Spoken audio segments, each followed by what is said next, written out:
Start দেওয়ার আগে দুইটা কাজের ভিতরে প্রথম হচ্ছে রেডিয়েটর চেক। রেডিয়েটর আপনি চেক দিবেন কিভাবে?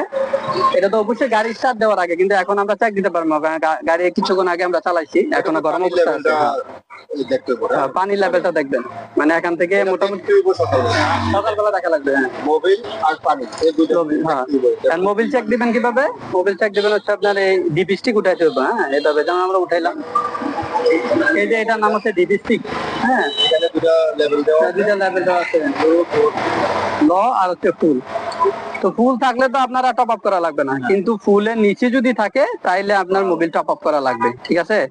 আর ল আর ফুলের এই যে সেন্টারের থেকে যদি নিচে থাকে তাহলে মনে করেন যে আপনি টপ আপ ছাড়া গাড়ি না চালানোই বেটার, ঠিক আছে? একটু কম থাকলে চালানো যাবে, একটু কম তাহলে চালানো যাবে। হ্যাঁ, কিন্তু যদি কাছাকাছি গেলে আবার চালানো যাবে না। এলে কাছাকাছি গেলে ওইখানে মিটারও এক্সবোর্ডের মিটারও কিন্তু আবার শো করবে মোবাইল। শো করবে, হ্যাঁ, ইয়েস, ওয়ার্নিং দিবে এটা।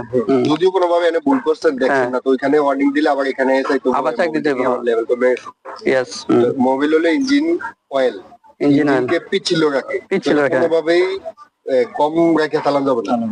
এখন যদি কম থাকে, আমরা যদি স্টার্ট দেই না, এই যে ইঞ্জিনের ভিতরে কিন্তু আরো অনেক পার্টস আছে, ওগুলো আপনার রাবিং হবে, গুইরা মনে করেন যে ভাঙ্গা টাঙ্গা একবারে শেষ হয়ে যাবে। তাহলে মোবিলটা স্টার্ট দেওয়ার আগে চেক করতে হবে কি লেগা? মোবিল ফিল্টার আছে, হ্যাঁ নিচে, তো মোবিল ফিল্টার আছে, মোবিল ফিল্টারে আর যে মোবিলের চেম্বার আছে যেখানে মোবিলটা একবারে নিচে থাকে, স্টার্ট দিলে সম্পূর্ণ মোবিলটারও ইঞ্জিনের যতখানে দরকার ততখানে চলে যায়, তো তখন লেভেলটা ঠিক থাকে, তখন দেখা যাবে। Yes, correct.